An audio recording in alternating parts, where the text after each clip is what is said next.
오늘 하나님께서 우리에게 주시는 말씀은 신약성경 마태복음 16장 13절로 16절의 말씀입니다. 봉독하여 드립니다. 예수께서 빌립보 가이사랴 지방에 이르러 제자들에게 물어 이르시되 사람들이 인자를 누구라 하느냐? 이르되 더러는 세례 요한, 더러는 엘리야, 어떤 이는 예레미야나 선지자 중에 하나라 하나이다. 이르시되 너희는 나를 누구라 하느냐? 시몬 베드로가 대답하여 이르되 주는 그리스도시요 살아계신 하나님의 아들이시니이다. 아멘. 할렐루야. 하나님의 평강이 이렇게 온라인으로 예배드리는 여러분의 삶에 함께 하시기를 주님의 이름으로 축원을 드립니다. 네, 드디어 저희 청소년부도 다음 주부터 이제 오프라인으로 예배를 드리려고 합니다. 그동안 우리 영상으로 예배 열심히 드려주셔서 너무나 감사한데 이제 기쁨으로 얼굴을 뵙고 예배를 드리려고 합니다. 예배를 드려도 여러분 예방수칙을 꼭 지키면서 드릴 예정이니까 여러분 걱정하지 마시고 마스크 꼭 쓰고 기쁘게 만났으면 좋겠습니다. 오늘도 주어지는 말씀을 통해서 하나님께 주신 놀라운 은혜가 함께 하시기를 주님의 이름으로 축원을 드립니다. 여러분, 우리가 살아가는 삶을 인생이라고 하는데 인생에 대해서 많은 사람들이 정의를 내렸어요. 인생은 뭐 여행이다. 인생은 화살이다. 여러 가지 정의들을 나름 학자들과 여러 사람들이 내렸는데 저는 개인적으로 인생을 사람이 하나님의 뜻을 품고 걸어가는 것을 인생이라고 생각합니다. 왜냐하면 우리에게 신앙이라는 것이 있기 때문에 우리가 삶이 인생이라고는 하지만 신앙인들에게 있어서 하나님의 도움 없이는 단 하루도 살 수 없는 것이 우리의 한계입니다. 그래서 어떤 사람은 인생의 반복에 대해서 강조를 하더라고요. 우리가 매일 아침에 날이 밝으면 일어나서 여러분은 학교에 가고 어른들은 출근을 하고 또 열심히 공부를 하고 집에 돌아와서 잠을 자고 그리고 가족들과 이야기를 하고 이런 패턴이 일주일간에 쭉 이어지잖아요. 그렇죠? 어떤 의미에서 이런 반복적인 그 패턴은요, 우리를 굉장히 지치게 만듭니다. 이 패턴을 거스르는 사람은 별로 없죠. 그러나 여러분, 똑같이 반복되는 인생을 산다고 하지만 사람들의 삶에는 모두 차이가 있습니다. 왜냐하면 반복이긴 하지만 그 반복이 무엇을 위한, 누구를 위한 반복이냐에 따라 삶의 만족과 기쁨의 척도가 다르기 때문이죠. 어떤 사람은 그 반복적인 생활로 일하여 지루함을 느낄 수도 있지만 어떤 사람은 그 반복되는 인생의 삶 가운데 특별한 의미를 발견하고 기쁨의 삶을 사는 사람이 있습니다. 여러분은 어떤 인생의 삶을 걷고 계시나요? 목사님이 어렸을 때에 우리 교회에서 성탄절이 되면 연극을 했어요.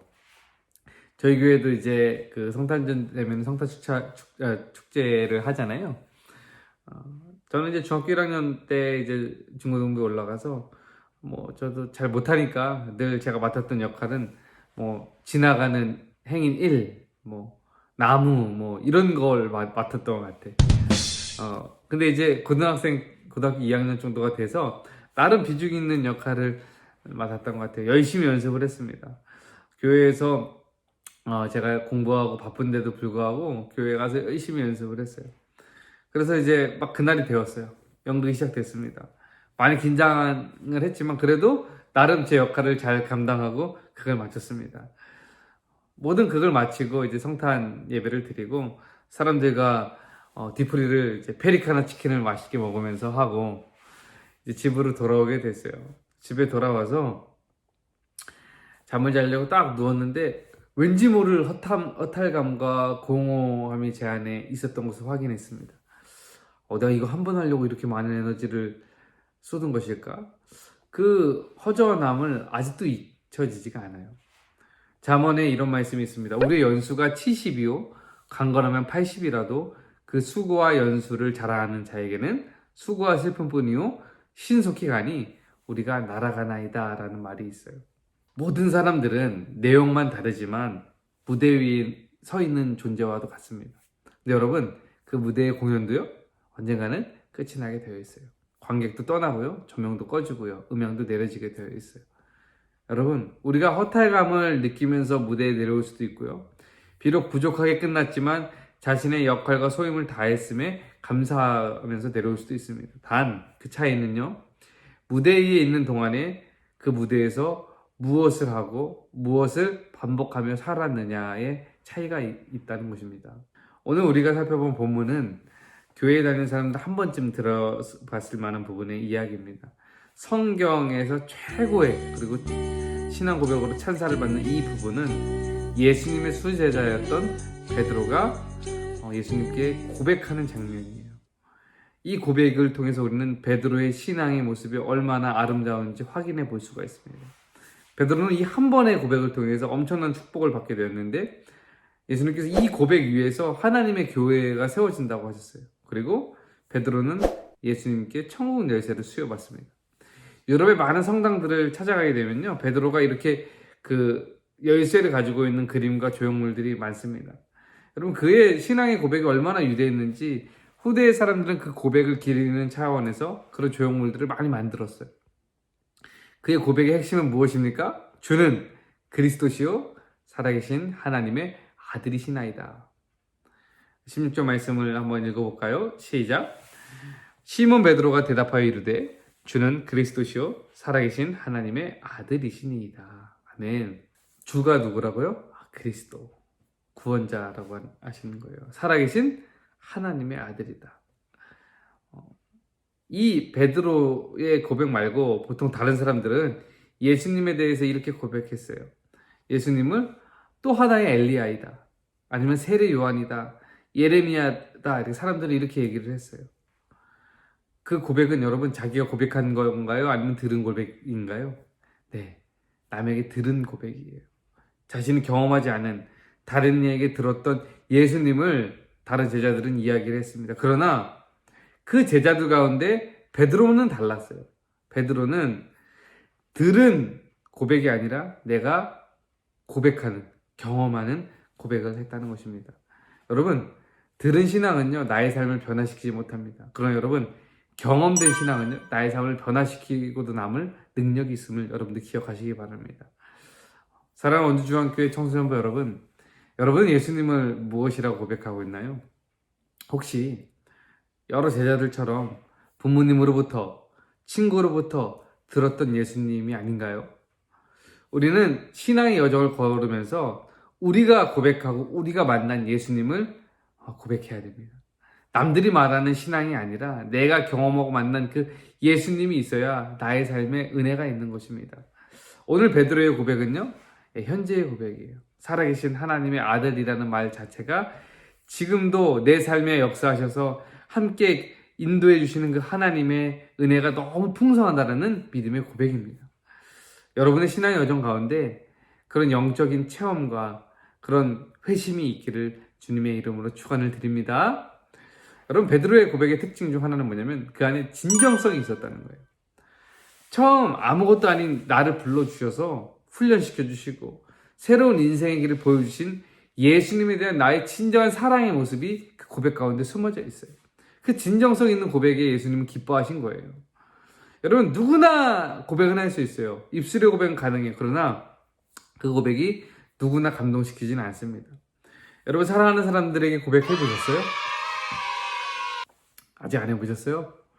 이제 앞으로 많이 하게 될 것 같은데, 여러분, 고백에 있어서 사랑을 고백하는 데서 가장 중요한 것이 뭘까요? 화려한 언사, 좋은 선물, 여러분 다 중요해요. 그러나 여러분, 고백에 있어서 가장 중요한 것은요, 뭐냐면 바로 마음이라는 거예요. 그 고백에 진정성이 있느냐. 마음이 없는 말, 마음이 없는 선물보다 험한 것이 없어요. 다 드러나게 되어 있어요. 우리가 하나님 앞에 우리의 삶, 우리의 인생을 고백할 때도 마찬가지입니다. 베드로는 빌립보라는 이 지역에서 고백으로 그의 삶을 변화시키는데요. 그의 고백은요, 삶이 녹아져 있어요. 우리는 가끔가다 하나님을 예배하고 찬양하는 데 있어서 마음에 동의하지 않고 마음에 감동이 없는 상태에서 입술의 고백만 할 때가 많죠. 여러분, 그 예배에 기쁨이 있습니까? 없죠. 그의 삶에 변화가 있습니까? 없죠. 그렇기 때문에 여러분, 진정성 있는 고백은요, 삶으로부터 출발하는 거예요. 나의 삶이 예수 그리스도와 동행하는 그 믿음의 삶이 되면 우리의 고백이 진정성 있게 예수님께 전달된다는 것을 우리는 기억해야 됩니다. 오늘 우리가 베드로가 고백한 그 장소를 우리는 주목해 봐야 되는데, 베드로는 오늘 빌립보 가이사랴 지방에서 예수님께 고백을 합니다. 예수님이 이때 공생의 3년의 거의 마지막 시기였어요. 예수님이 3년 동안 열심히 사역을 하시는데 그때 마지막 시점의 이야기인데, 이제 예수님의 마지막 최후 과업은 뭐냐면 십자가를 지시는 것이었어요. 그래서 예루살렘으로 가시는 거였는데, 그런데 주님은요 지금 예루살렘과는 정반대 방향인 북쪽으로 향하고 계세요. 왜냐하면 변화산이라는 곳에 이르기 위함이었기 때문입니다. 변화산으로 가시던 중에 예수님은 이 빌립보 가이사랴를 통과하게 되시는 거예요. 여러분, 빌립보 가이사랴는 본래 이스라엘의 가장 북방에 있는 헬몬산이라는 곳이 있는데, 이 헬몬산 기세가 한 345m 정도 해발, 그 정도에 위치한 도시예요. 위는요 만년설이 보이는 헬몬산이 보이는 아주 작고 아름다운 시골 마을이었어요. 근데 당시 이스라엘을 다스렸던 헤롯 대왕의 아들 빌립이라는 사람이 있는데, 이 빌립이 그곳에 도시를 건설해요. 누구를 위해서? 로마 황제를 위해서, 잘 보이려고. 그래서 이 로마 황제의 칭호인 카이사라를 따오고 자기의 이름인 빌립을 따와서 합쳤어요. 콜라보 시켰어. 그래서 가이사라 빌립보라는 도시를 그 작은 시골 마을에 어마어마하게 짓게 되었어요. 유대인 출신의 학자 요세푸스라는 사람이 있는데, 이 요세푸스가 이 로마 황제의 이름이 붙은 도시에는 반드시 두 가지 조건이 있어야 된다고 얘기했어요. 첫 번째는 뭐냐면, 이 로마 황제의 유용에 맞는 그 규모에 걸맞는 아주 엄청난 도시를 건설해야 돼요. 도시 자체가 엄청 커야 된다는 거예요. 두 번째는 뭐냐면, 그 도시의 중앙에는요 황제를 위해 예배할 수 있는 신전을 져야 된다는 거예요. 왜냐면 당시 로마 황제는요 여러분 사람이 아니에요. 로마 황제는 신이었습니다. 그래서 황제를 예배하는 신전들이 도시마다 다 있었어요. 이 가이사랴에도 마찬가지였죠. 그 도시의 중심에는 황제를 예배하는 신전이 있었고, 도시의 규모는 엄청났다는 겁니다. 황제의 신전이 인간을 압도하는 엄청난 그 도시, 황제의 도시에서 예수님이 베드로에게 물어본 거예요. 너희는 나를 누구라 하느냐? 여러분, 그 화려한 도시, 엄청난 도시 앞에 예수님과 제자들의 행색을 봐보세요. 얼마나 초라해요. 나그네들의 그 모습이 얼마나 비참했겠어요. 정말 철야하기 그지없는 방랑자들 그 모습을 확인하면서 예수님은 베드로에게 물어보시는 거예요. 그때 베드로가 대답하는 거예요. 주는 그리스도시요 살아계신 하나님의 아들이십니다. 세상의 모든 사람들은 황제가 구원자라고 얘기하고 황제가 신이라고 얘기하지만, 여러분, 진정한 구원자는 누구라는 거예요? 예수님이라는 것을 베드로는 알았던 것입니다. 그 황제가 지배하는 황제의 화려한 논리 가운데 이제 베드로는 힘들고 어려워도 주님의 논리를 따르며 살겠다라고 하는 고백이 거기에 담겨져 있는 것입니다. 여러분, 우리의 고백이 어디서 되어야 되는 거예요? 교회에서 되는 것도 중요하지만 여러분, 세상에서 되는 것입니다. 세상은요 우리가 신앙을 가지고 살기에는 때로는 너무나 어렵고 힘든 벽과 같을지도 몰라요. 그러나 여러분, 세상의 그 화려한 가치들, 돈, 명예, 물질, 그 수많은 가치들이 우리의 삶을 주관할 것 같이 우리를 유혹하지만, 여러분, 그럼에도 불구하고 이 세상을 주관하시고 인도하시고 이 세상을 함께 하시는 분은 누구세요? 하나님이라는 것입니다. 우리는 베드로의 고백처럼 그런 고백을 이 화려한 세상 가운데 해야 된다는 것이죠. 우리 모두 이런 삶의 자리에서 주님을 고백하는 사람이 되기 위해서는 우리가 두 가지가 필요합니다. 첫 번째는 뭐냐면, 황제의 논리를 부인할 수 있는 강인함이 우리에게 있어야 돼요. 세상의 한가운데 주님의 논리를 따르는 것입니다. 황제와 같은 이 세상은 우리를 매일매일 흔듭니다. 너 돈도 필요하잖아. 너 명예가 필요하잖아. 너 좋은 대학에 가야 되잖아. 너 성공해야 되잖아. 여러분, 그런 신앙인들에게 있어 그것이 우리의 최종 목적이 아닙니다. 우리의 목적은 무엇이에요? 하나님의 영광을 드러내는 삶이에요. 주님의 말씀에 인격적으로 반응하는 것입니다. 그렇기 때문에 이 황제가 지배하는 그 세상의 논리를 거부하고 우리는 주님의 논리를 따라가는 믿음이 있어야 된다는 것이죠. 두 번째는 뭐냐면, 나 자신을 부인할 수 있는 믿음이 필요합니다. 누가복음에 예수님께서 제자들에게 진짜 제자가 무엇인가에 대해서 가르쳐 주시다가 이렇게 얘기를 했어요. 자기 부인이 필요하다. 나를 따라오려거든 자기를 부인하고 제 십자가를 지고 나를 따를 것이라 라고 예수님이 말씀하셨는데, 예수님께 우리의 삶을 고백하는 것은 뭐냐면 여러분, 나를 부정하는 거예요. 이 삶의 중심에 나를 내려놓고 누구를 모시는 거예요? 예수님을 모시는 거예요. 주님의 십자가 앞에서 나는 아무것도 아닙니다. 주님의 십자가 앞에서 나는 아무것도 아닙니다라는 그 믿음의 고백이 삶을 통해서 이루어지는 것이에요.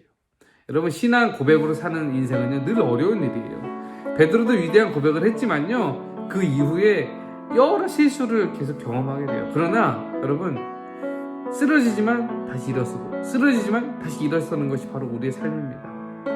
십자가에서 베드로의 절망이 있었죠. 그는 예수님을 부인했잖아요. 근데 그는 삶으로 찾아오신 디베라의 그 예수님을 다시 붙잡게 됩니다. 붙잡게 돼서 어떻게 되었어요? 그가 교회의 출발점이 되었다는 것을 우리는 꼭 기억해야 됩니다.